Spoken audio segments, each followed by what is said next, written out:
Meenakshi Institute of Engineering and Technology, Tandalam, Chennai. BTech CSE, AINML, AINDS, Cyber Security, IT and ECE. ஐரோப்பிய union விதிச்ச தடையினால இந்தியாவுடைய மிகப்பெரிய 2 எண்ணெய் நிறுவனங்கள் பாதிக்கப்பட்டிருக்கு.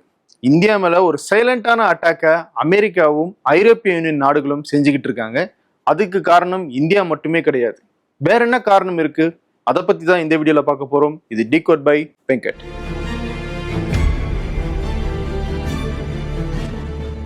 உக்ரைன் மேல ரஷ்யா தாக்குதல் நடத்திட்டு இருக்காங்க. அதை கண்டிக்கிற வகையிலையும் புதின் பேச்சுவார்த்தைக்கு முன் வராம இழுத்தடிச்சுக்கிட்டே இருக்காரு இல்லையா, அதையும் கண்டிக்கிற வகையிலையும் ஐரோப்பிய யூனியன் நாடுகள் ரஷ்யா மேல கூடுதலாக பொருளாதார தடைகளை விதிச்சிருக்காங்க.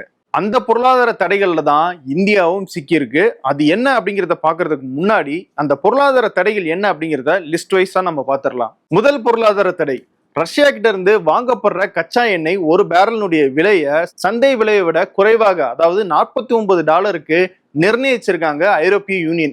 இதுக்கு என்ன அர்த்தம் அப்படின்னு கேட்டா, ஐரோப்பிய யூனியன் நாடுகள்ல இருக்கிற கப்பல் நிறுவனங்களோ, வங்கிகளோ, இன்சூரன்ஸ் நிறுவனங்களோ, ஒரு நாடோ இல்ல ஒரு நிறுவனமோ ரஷ்யா கிட்ட இருந்து $49 அதிகமான விலையில எண்ணெயை இறக்குமதி செய்யறாங்க அப்படின்னா, அந்த டிரான்சாக்சன் இருக்குல்ல, அதுக்கு ஐரோப்பிய யூனியன் நாடுகளை சேர்ந்த கப்பல் நிறுவனங்கள் டிரான்ஸ்போர்ட் சர்வீஸை பண்ணக்கூடாது, வங்கிகள் பினான்சியல் சப்போர்ட் கடன்கள் கொடுக்கக்கூடாது, இன்சூரன்ஸ் நிறுவனங்கள் அந்த போக்குவரத்துக்கு இன்சூரன்ஸ் பண்ணக்கூடாது. அப்படிங்கிறது தான் இந்த பொருளாதார தடை. ஒரு உதாரணத்துக்கு எடுத்துக்கலாம். இந்தியா சப்போஸ் இந்த $49 அப்படிங்கிற அந்த விலையில இல்லாம $55 ரஷ்யா கிட்ட இருந்து எண்ணெயை வாங்குறாங்கன்னு வைங்க. அந்த வர்த்தகத்துக்கு ஐரோப்பிய யூனியன் நாடுகளை சேர்ந்த கப்பல் நிறுவனங்களோ, வங்கிகளோ, இன்சூரன்ஸ் நிறுவனங்களோ இனி சப்போர்ட் பண்ண மாட்டாங்க. அப்படிங்கிறது தான் இந்த பொருளாதார தடையினுடைய சாராம்சம். இந்த பொருளாதார தடையை ஏன் விதிக்கிறாங்க அப்படின்னு கேட்டா, ரஷ்யாவினுடைய எண்ணெய் ஏற்றுமதி மட்டுமே 30% அவங்களுடைய கஜானாவை நிரப்பிக்கிட்டு இருக்கு. அதுல ஏதாவது தடையை ஏற்படுத்தணும்னா நம்ம உக்ரைன் மேல ரஷ்யா நடத்துற தாக்குதலை நிறுத்த முடியும், ஆயுதங்கள் உருவாக்குறதையோ ஆயுதங்கள் வாங்குற விஷயங்களையோ தடுக்க முடியும் அப்படிங்கிறது தான் அவங்களுடைய நோக்கமாக இருக்கு.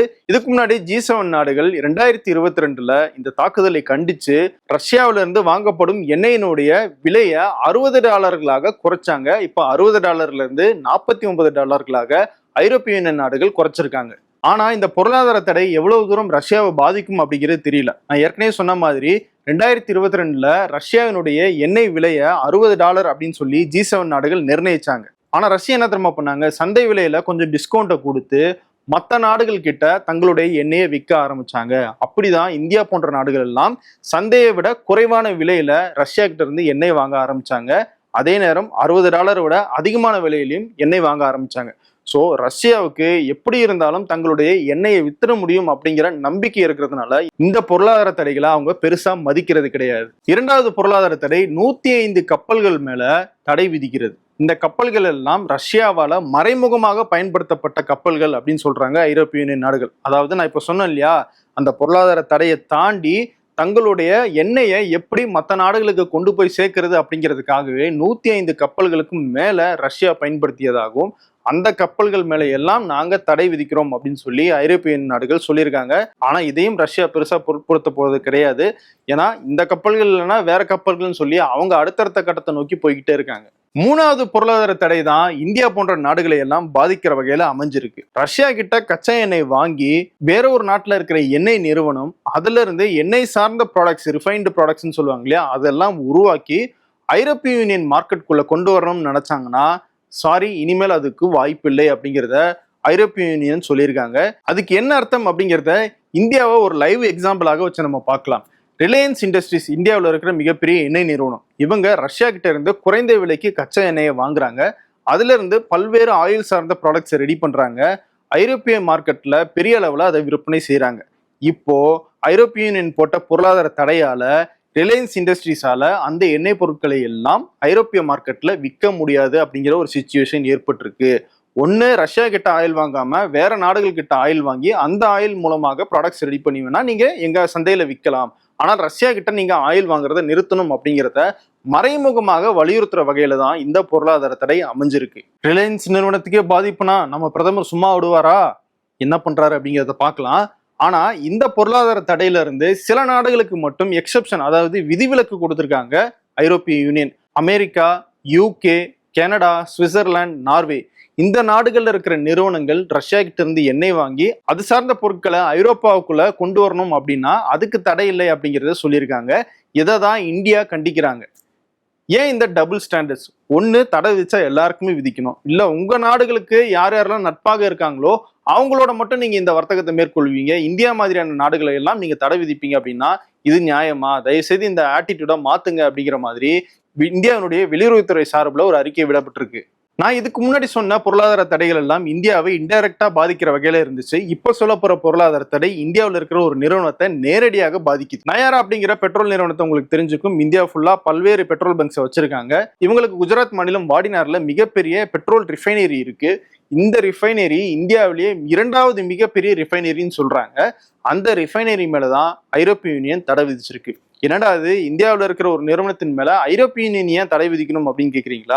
வாடினார்ல இருக்கிற அந்த ரிஃபைனரியில ரஷ்யாவை சேர்ந்த ரோஸ்நெஃப்ட் அப்படிங்கிற அந்த எண்ணெய் நிறுவனம் 49% ஷேர்ஸை வச்சிருக்காங்க. இந்த ரோஸ்நெஃப்ட் அப்படிங்கிறது ரஷ்யாவினுடைய அரசு நிறுவனம். ஸோ அவங்க ஸ்டேக்ஸ் வச்சிருக்கிற ஒரு நிறுவனம் அப்படிங்கிற காரணத்துக்காகவே நயாரா மேல இந்த பொருளாதார தடையை விதிச்சிருக்காங்க ஐரோப்பிய நாடுகள். சரி, இந்த பொருளாதார தடையால நயாராக்கு என்ன பாதிப்பு? நயாராவுக்கும் ஐரோப்பிய மார்க்கெட்ல பெரிய அளவுல ஒரு ஷேர் இருக்கு. அதனால இனிமேல் இவங்களுடைய எண்ணெய் பொருட்களை ஐரோப்பா மார்க்கெட்ல விற்க முடியாது அப்படிங்கிற ஒரு சிச்சுவேஷன் இருக்கு. ஐரோப்பாவை சேர்ந்த பேங்கிங், இன்சூரன்ஸ் மற்றும் ஷிப்பிங் நிறுவனங்கள் நயாராவினுடைய ப்ராடக்ட்ஸுக்கு எந்த விதமான சர்வீஸும் கொடுக்க முடியாது. அது மட்டும் இல்ல, இந்த ரிஃபைனரியை ரன் பண்றதுக்கு, அதை மெயின்டெனன்ஸ் பண்றதுக்கு ஐரோப்பாவை சேர்ந்த சில கம்பெனிகள் இங்க சர்வீஸ் பண்ணிட்டு இருக்காங்க. அதுவுமே இனிமேல் நிக்குமோ அப்படிங்கிற ஒரு அபாயம் எழுந்திருக்கு. இந்த பொருளாதார தடைகள், குறிப்பாக இந்த எண்ணெய் விலையை குறைச்சாங்க இல்லையா, அதெல்லாம் செப்டம்பர் மாசம் தான் அமலுக்கு வருது. அதுக்குள்ள ஏதாவது மாற்றம் செய்ய முடியுமா, இந்திய தரப்புல இருந்து ஏதாவது பேச்சுவார்த்தை நடத்த முடியுமா அப்படிங்கிறதையெல்லாம் நம்ம பொறுத்திருந்தா பார்க்கணும். ஆனால் இந்த பொருளாதார தடைகள்ல இந்தியாவுக்கு ஒரு சாதகமும் இருக்கு. ரஷ்யாவினுடைய கச்சா எண்ணெய் ஒரு பேரல $49 நிர்ணயிச்சிருக்காங்க ஐரோப்பிய யூனியன். இதனால என்ன ஆகும்னா, ரஷ்யா இப்ப கொடுத்துட்டு இருக்கிற விலையை விட அந்த $49 அப்படிங்கிற அந்த விலையை ஒட்டி ஒரு விலையை நிர்ணயிச்சு மற்ற நாடுகளுக்கு எண்ணெய் விற்க வேண்டிய கட்டாயத்துக்கு ஆளாக்கப்படுவாங்க. இப்போ இந்தியா போய் கேட்பாங்கல்ல, ஏன்பா $49 தான் அவங்க நிர்ணயிச்சிருக்காங்க, நாங்க எதுக்கு உங்களுக்கு $70 கொடுத்து எண்ணெய் வாங்கணும், எங்களுக்கு ஒரு $50 கொடுங்க அப்படின்னு சொல்லி இந்தியாவே பேரம் பேசுறதுக்கான வாய்ப்பு இருக்கு. இது ரஷ்யாவினுடைய பினான்சஸை இன்னும் கட் பண்ணும். அப்படி இந்தியா ஒரு வேளை சக்சஸ்ஃபுல்லாக பேரம் பேசி எண்ணெய் விலையை இன்னும் குறைச்சு வாங்கினாங்க அப்படின்னா, Indian oil, Bharat petroleum, HP போன்ற இந்தியாவினுடைய நிறுவனங்கள் இருக்குல்ல, இவங்களுக்கெல்லாம் பெரிய லாபம் ஏற்படும். ஏன்னா இவங்களுக்கெல்லாம் ஐரோப்பிய மார்க்கெட்ல பெரிய அளவுல ஷேர் கிடையாது. ரிலையன்ஸ் இண்டஸ்ட்ரீஸ், நயாரா மட்டும்தான் அங்க பெரிய அளவுல ப்ராடக்ட்ஸை வித்துக்கிட்டு இருக்காங்க. இப்போ இந்த மாதிரியான இந்திய அரசு எண்ணெய் நிறுவனங்களுக்கு ஐரோப்பிய யூனியனுடைய அந்த விலை குறைப்பினால சில லாபம் இருக்கு அப்படிங்கிறத சர்வதேச அரசியல் பார்வையாளர்கள் சொல்றாங்க. இந்த பொருளாதார தடைகள் எல்லாம் ரஷ்யா மேல இருந்தாலும் இன்டைரக்டாக அது இந்தியாவையும் பாதிக்குது. ஒரு வகையில பார்த்தா இது இந்தியாவை குறிவைத்த ஒரு அட்டாக்கும் கூட. ஏன் அப்படி சொல்றேன்னா, அதுக்கு காரணம் பிரிக்ஸ் அப்படின்னா Brazil, Russia, India, China, south Africa மற்றும் ஒரு 5 நாடுகள் சேர்ந்த ஒரு கூட்டமைப்பு. இந்த கூட்டமைப்பு G7 நாடுகளுக்கு எதிரான ஒரு கூட்டமைப்பாக உலக அளவுல பார்க்கப்படுது. G7ல America, UK, Canada, France, Germany, Italy, Japan இந்த நாடுகள்லாம் இருக்காங்க. உலகினுடைய ஒரு பவர்ஃபுல் கூட்டமைப்பாக இவ்வளவு நாள் அது இருந்துச்சு. ஆனால் கடந்த 10-15 ஆண்டுகள்ல அவங்கள ஓவர்டேக் பண்ற மாதிரி இந்த பிரிக்ஸ் நாடுகளுடைய செயல்பாடுகள் இருக்கு. இந்த பிரிக்ஸ் நாடுகளினுடைய பொருளாதாரம், குறிப்பா China, India, Brazil, south Africa போன்ற நாடுகளுடைய பொருளாதாரம் அதிக அளவுல அதிக பெர்சன்டேஜ் வளர்ந்துருக்கு. G7 நாடுகள் சொல்ற மாதிரி தான் உலகம் இயங்கணும் அப்படின்னு இதுக்கு முன்னாடி இருந்துச்சு. ஆனா அப்படிலாம் கிடையாது. நாங்களும் டஃப் கொடுப்போம்னு சொல்லி பிரிக்ஸ் நாடுகள் வந்தாங்க. அவங்களும் பெரிய அளவுல பொருளாதார ரீதியாக இன்ஃப்ளூயன்ஸும் பண்ண ஆரம்பிச்சாங்க. அதுல ஏற்பட்ட மோதல் தான் இப்போ இந்தியா மேல இந்த அட்டாக் வரதுக்கும் ஒரு காரணமாக இருந்துகிட்டு இருக்கு. சமீபத்துல கூட டாலருக்கு மாற்றாக நம்ம பிரிக்ஸ் கரன்சியை உருவாக்கி அதுல வர்த்தகம் பண்ணிக்கலாம் அப்படின்லாம் ஒரு பேச்சுவார்த்தையை நடத்தினாங்க. அந்த பேச்சுவார்த்தையை நடத்தினதுக்கே டொனால்ட் ட்ரம்ப் நான் 100% வரி விதிப்பு செய்வேன் அப்படின்னு சொல்லி எச்சரிச்சாரு. அந்த அளவுக்கு பிரிக்ஸினுடைய நடவடிக்கைகள் எல்லாம் உன்னிப்பாக கவனிக்கப்பட்டுக்கிட்டே இருக்கு. இன்னொன்னு, இந்த பிரிக்ஸ்ல இருக்கிற மிகப்பெரிய அட்வான்டேஜ் என்னன்னா, இப்ப ரஷ்யா மேல பொருளாதார தடை விதிக்கப்பட்டுச்சுன்னா ரஷ்யா இந்த பிரிக்ஸ்ல இருக்கிற நாடுகள் கூடயே ஈஸியாக வர்த்தகம் பண்ணிக்கிறாங்க. அதுக்கு ஏதுவாக 2 நாடுகளும் அவங்களுடைய லோக்கல் கரன்சியில பணத்தை டிரான்ஸ்ஃபர் பண்ணிக்கிறாங்க. இப்ப இந்தியா ரஷ்யா கிட்ட இருந்து குறைந்த விலைக்கு எண்ணெய் வாங்குறாங்கன்னா அதுக்கான பணத்தை இந்திய ரூபாயிலேயே ரஷ்யாவுக்கு கொடுத்துடுறாங்க. ரஷ்யா இந்தியா கிட்ட இருந்து ஏதாவது வாங்கினாங்கன்னா அதுக்கு ரஷ்யாவினுடைய நாணயத்திலேயே அவங்க பணத்தை செலுத்துறாங்க. இந்த அட்வான்டேஜ் G7 நாடுகளுக்கு பிடிக்கல. ஏன்னா நாங்க பொருளாதார தடை விதிச்சுக்கிட்டே இருக்கோம், இவங்க இன்னொரு பக்கம் வியாபாரம் பண்ணிக்கிட்டே இருக்காங்க, பணம் சம்பாதிச்சுட்டே இருக்காங்க. இது எப்படி நம்ம அனுமதிக்கலாம் அப்படிங்கிறது தான் G7 நாடுகளுக்கு இருக்கிற மிகப்பெரிய அச்சுறுத்தல். அதை தாண்டி டாலரை மாத்தணும்ன்ற அளவுக்கு பிரிக்ஸ் பேசுறாங்க அப்படிங்கிறத அமெரிக்காவே மிகப்பெரிய ஒரு அச்சுறுத்தலாக பாக்குறாங்க. ஏன்னா டாலரை அமெரிக்கா விட்டுட்டாங்கன்னா உலகத்தினுடைய பவரையே அவங்க விட்டுட்டாங்க அப்படிங்கிற அர்த்தம். அதனால அதை நிறுத்தணும் அப்படிங்கிறதுக்காகவும் தான் இந்த பொருளாதார தடைகளை மறைமுகமாக மேற்கொண்டுகிட்டு இருக்காங்க. ஆனால் இதையெல்லாம் சமாளிக்கிற ஒரு வல்லமை இந்த பிரிக்ஸ் நாடுகளுக்கு இருக்கு அப்படிங்கிறது தான் இன்னைக்கு இருக்கிற யதார்த்தம். G7 நாடுகளோ அமெரிக்காவோ பழைய உலகத்தையும் இன்னும் நினைச்சிட்டு இருக்காங்க. அதாவது ஒரு நாடு தான் உலகத்தையே ஆளணும், அவங்க சொல்றதுதான் உலகம் முழுக்க சட்டமாக இருக்கணும் அப்படின்லாம் அவங்க நினைச்சிட்டு இருந்தாங்க. ஆனால் உலகம் முன்ன மாதிரி கிடையாது. இது ஒரு மல்டிபோலார் வேர்ல்டு. அமெரிக்கா இருக்கும், ஐரோப்பிய யூனியன் இருக்கும், ஏசியாவும் இருக்கும். அவங்களுக்கும் இங்க அதிகாரம் செய்யறதுக்கான வாய்ப்பு இருக்கு அப்படிங்கிறத பிரிக்ஸ் நாடுகள் நிரூபிச்சுக்கிட்டு இருக்காங்க. அந்த யதார்த்தத்தை அமெரிக்காவும் ஐரோப்பிய யூனியன் நாடுகளும் புரிஞ்சுக்கிட்டா மட்டும்தான் உலகத்துல சுமூகமாக வர்த்தகம் நடக்கும். அதே நேரம் பிரிக்ஸ் நாடுகள் தங்களுக்குள்ள இருக்கிற உறவு எப்படி இருக்கு அப்படிங்கிறதையும் ஒரு மறுபரிசீலனை செய்யணும். அது தொடர்பாக நிறைய பேசணும். உதாரணத்துக்கு சொல்லணும்னா இந்தியாவுக்கும் சைனாவுக்குமே எல்லை பிரச்சனை இருக்கு.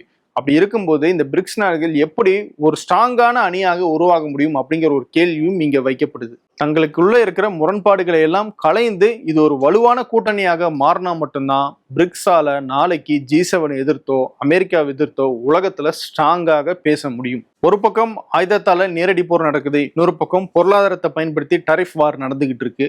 இதையெல்லாம் தாண்டி இந்தியா எப்படி இதுல நீந்தி கடந்து வர போறாங்க அப்படிங்கறதையெல்லாம் தொடர்ந்து அடுத்தடுத்த வீடியோக்குள்ள பார்க்கலாம். வேறொரு வீடியோவில் உங்களை மீண்டும் சந்திக்கிறேன். நன்றி. இன்றைய மாணவர்கள் அதிகம் விரும்பும் IT, AI, data science, cyber security, ECE போன்ற பிடெக் படிப்புகளை வழங்குகிறது Meenakshi institute of engineering and technology, Thandalam. 2025-26 ஆண்டுக்கான அட்மிஷன் நடைபெறுகிறது.